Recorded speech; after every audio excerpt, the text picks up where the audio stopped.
نحمده ونصلي على رسوله الكريم اما بعد فاعوذ بالله من الشیطان الرجیم بسم اللہ الرحمن الرحیم۔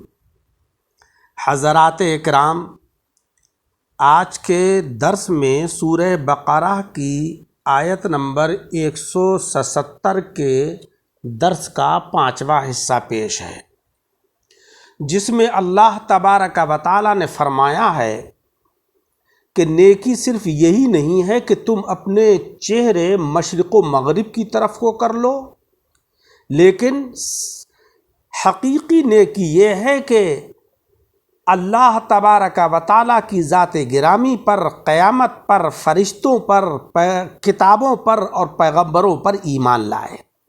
وَآتَى الْمَالَ عَلَى حُبِّهِ ذَوِي الْقُرْبَى وَالْيَتَامَى وَالْمَسَاكِينَ وَابْنَ السَّبِيلِ وَالسَّائِلِينَ وَفِي الرِّقَابِ، اور اپنا محبوب مال اللہ تبارک و تعالیٰ کی محبت میں رشتہ داروں، یتیموں اور مسکینوں اور مسافروں اور سوال کرنے والوں اور گردن چھوڑانے یعنی قیدیوں پر خرچ کرے۔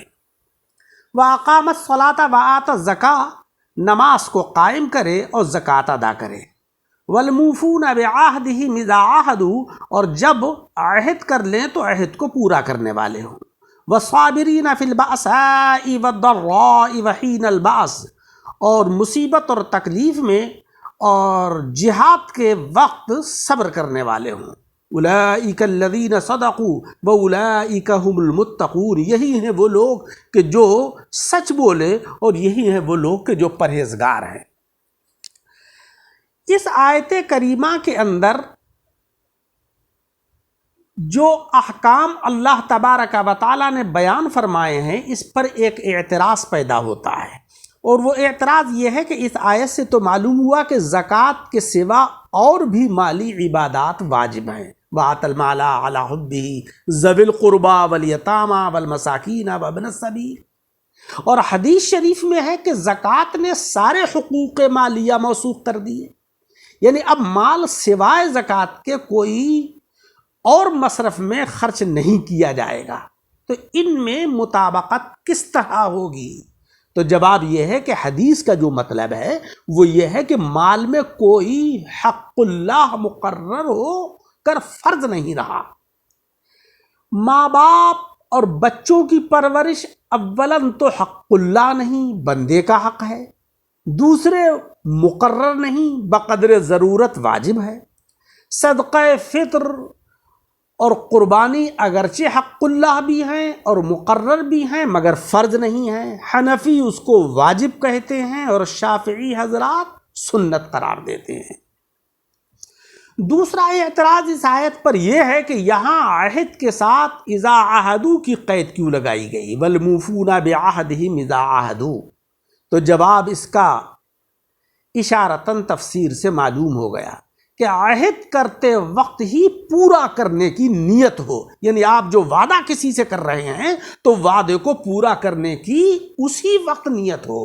اگر بدعہدی کی نیت سے وعدہ کیا مگر بعد میں لوگوں کے خوف سے پورا کرنا پڑ گیا تو اس کا کوئی ثواب نہیں ملے گا، اور اگر وفا کی نیت سے عہد کیا اور پھر مجبوراً پورا نہیں کر سکا تو گناہگار نہیں ہوگا، کیونکہ اس کو حالت اضطراری پیش آ گئی، اور اعمال کا جو مدار ہے وہ نیت پر ہے۔ انما الاعمال بالنیات وانما لامرئ ما نوی۔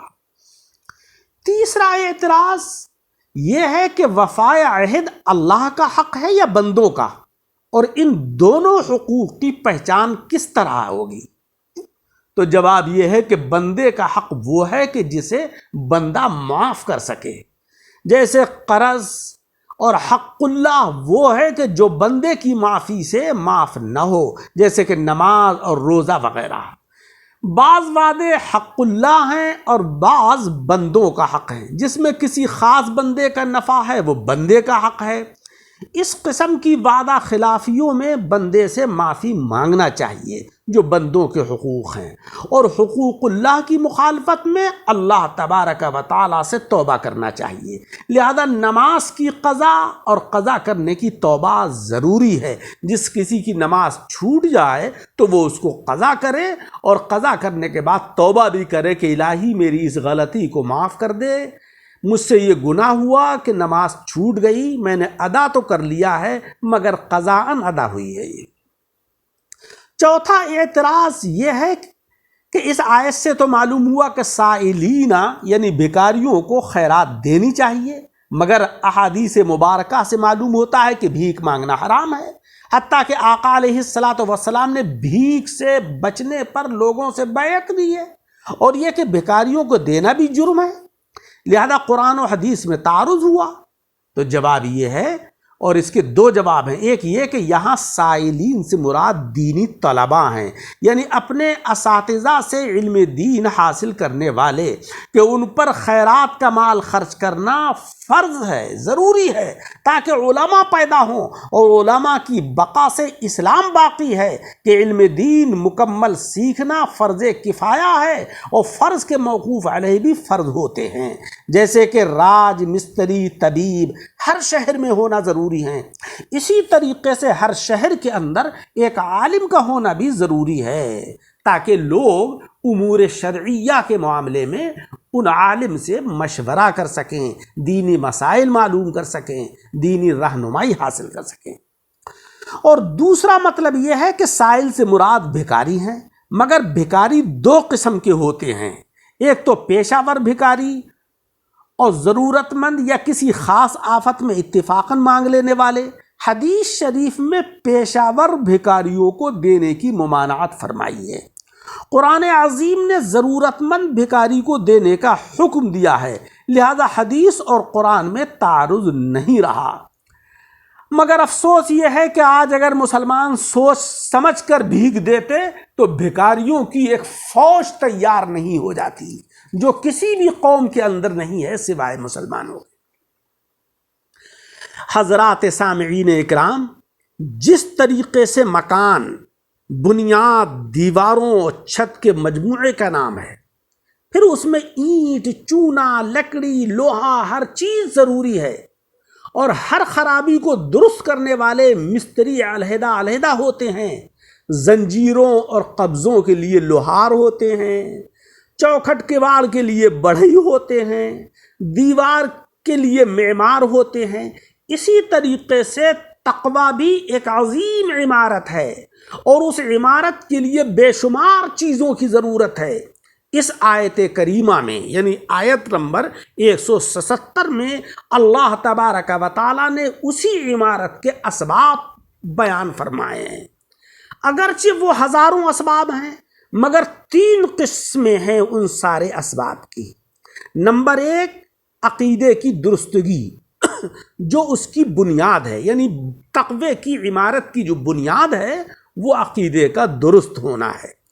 اس کی طرف من آمنا باللہ والیوم الآخر والملائکۃ والکتاب والنبیین تک کی عبارت میں اشارہ کیا گیا ہے۔ اور دوسری قسم ہے نفس کی اصلاح، جو اس عمارت کی دیوار اور چھت ہیں، جس کی طرف اقام الصلاۃ وآت الزکاۃ والموفون بعہدہم اذا عاہدوا والصابرین فی البأساء والضراء وحین البأس تک کی عبارت میں اشارہ ہوا ہے۔ تیسری قسم ہے مخلوق سے اچھا معاملہ کرنا، جو کہ تقوی کی عمارت کے کواڑ اور زنجیروں کی حیثیت رکھتے ہیں۔ اس کی طرف وآت المال علی حبہ ذوی القربى والیتامى والمساکین وابن السبیل والسائلین وفی الرقاب تک اشارہ ہوا ہے۔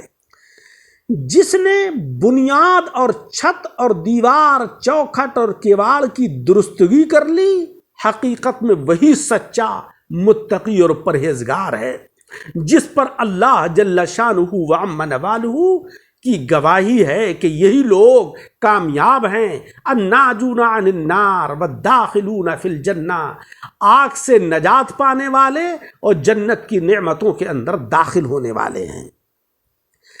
تقوی کی عمارت کی بنیاد دل پر قائم ہے، اور اس عمارت کے جو معمار ہیں وہ حضرات صوفیاء کرام ہیں۔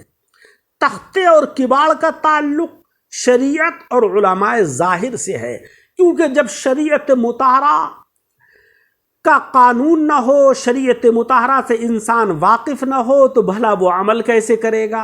اور شریعت مطہرہ کے سکھانے والے علماء ظاہر نہ ہو تو بھلا وہ سیکھے گا کیسے؟ اسی لیے آقا علیہ السلام نے فرمایا ہے کہ طلب العلم فریضۃ علی کل مسلم و مسلمہ، علم دین کا طلب کرنا ہر مسلمان مرد ہو یا عورت سب کے اوپر فرض ہے، یعنی فرض کفایہ ہے۔ تقوی کی عمارت کو تباہ کرنے والی جو چیزیں ہیں وہ مال کی محبت، عزت اور مرتبے کی طلب، یہ ایک سیلاب کی حیثیت رکھتے ہیں۔ جس طریقے سے پانی کا سیلاب آتا ہے تو مضبوط سے مضبوط مکان کو بہا لے جاتا ہے، اسی طریقے سے دولت کی محبت اور عزت و جاہ کی طلب ایک سیلاب کی حیثیت رکھتی ہے، جس سے کہ تقوی کی عمارت بہہ جاتی ہے۔ جس نے اس عمارت کو اس ہولناک طوفان سے بچا لیا، حقیقت میں وہ مرد میدان ہے۔ اسی لیے یہاں پر صابرین کا خصوصیت سے ذکر فرمایا گیا ہے۔ اللہ تبارک و تعالی مجھے اور آپ سب حضرات کو عمل کی توفیق عطا فرمائے۔